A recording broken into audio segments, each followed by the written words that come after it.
Mga kapatid, ano nga ba yung 15 promises of the Rosary?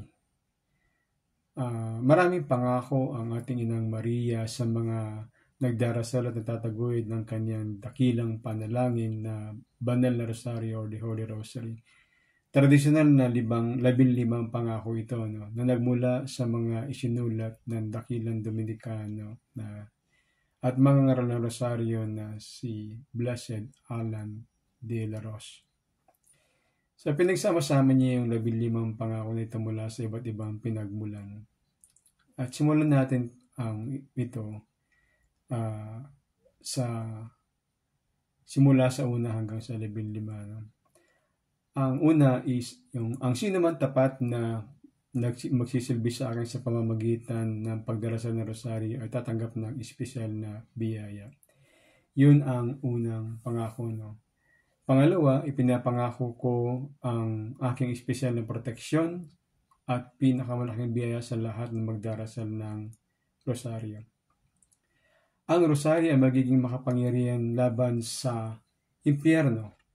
Wawasakin ito ang bisyo, babawasan ang kasalanan, at tatalunin ang ereheya or ang heretics. Number 4, yung kaapat, ay magdadala ito ng kabutihan at mabuting gawa. Makakamit ito para sa mga kaluluwa ng masaganang awa ng Diyos. Ilalim ito ang puso ng tao mula sa pag-ibig sa mundo, sa mga bagay na walang halaga, at itataas sila sa pagganasan ng bagay na walang hanggan.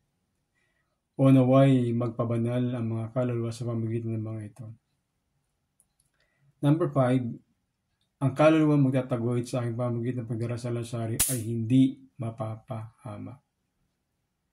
Number 6, ang sino magdarasal ng rosaryo ng may debosyon na nag-iisip sa mga sagradong misteryo nito ay hindi kailangang matatalong mapapahamak ng mga kapighatian. Siya ay hindi parurusahan ng Diyos sa kanyang katarungan at hindi siyang papahamak sa isang hindi handang kamatayan. Ang makasalanan ay magiging tapat. Ang matuwid ay lalago sa biyaya at magiging karapat-dapat sa buhay na walang hanggan. Yun yung ika-6. Yung ika-7, ang sinamang may tunay debosyon sa rosaryo hindi mamatay na walang sakramento ng simbahan. So, hindi tayo papanaw sa mundong ito nang wala tayong sakramento ng simbahan. At yung pang-8, ang mga tapat nagdarasal ng rosaryo ay magkakaroon ng kanilang buhay at sa kanilang kamatayan na liwanag ng Diyos at kasaganaan ng kanyang mga biyaya sa sandali ng kamatayan.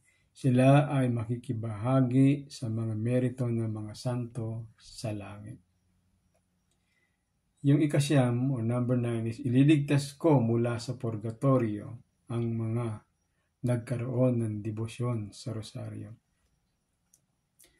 Well, given naman yan, kasi nga si Mama Mary or ating Ina Maria is actually the start of the sea.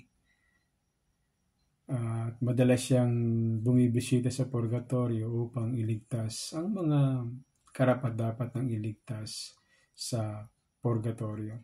So, sinasabi dito is that ililigtas ko mula sa mga purgatorio ang nagkaroon ng debosyon sa rosaryo. So, ibig sabihin, kapag nagkaroon ka ng debosyon sa rosary, then ililigtas ka niya from purgatory. Yung ika-10 naman, ang mga tapat na anak ng rosaryo ay magkakamit ng mataas na antas ng kaluwalhatian sa langit.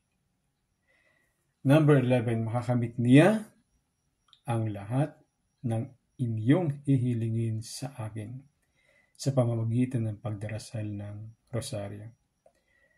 Number 12, ang lahat ng nagtataguyod ng banal na rosaryo ay tutulungan ko sa kanilang pangangailangan. Number 13, nakuha ko mula sa aking banal na anak ang lahat ng nagtagapagtaguyod ng rosaryo ay magkakaroon ng mga tagapamagitan mula sa celestial court sa kanilang buhay at sa oras ng kanilang kamatayan. So, meron kang intercessor. Okay. Ang lahat ng darasal ng rosaryo ay aking mga anak at mga kapatid ng aking nag-iisang anak na si Jesucristo. That's number 14. And number 15, yung ang devotion ko sa Rosario ay isang dakilang tanda ng predestination or predestination. So, yun yung mga 15 promises of the Holy Rosary. Napakaganda. Kung tutuusin, wala ka nang hihilingin. No? Andun na lahat. Ipagkakaloob niya lahat. Especially yung ating kaligtasan. At makakasama natin ang mga santo at sa langit. No? Pati ng ating Panginoong Diyos.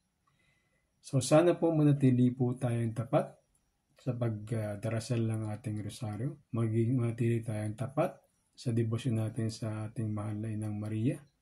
At manatili tayong tapat sa ating Panginoong Jesucristo.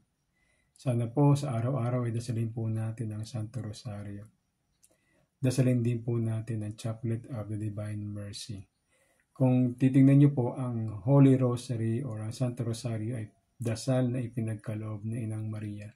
Ang Chaplet of the Divine Mercy naman ay dasal na ipinagkaloob ng ating Panginoong Jesucristo kay Santa Faustina para dasalin din nating lahat na nandito pa sa mundo.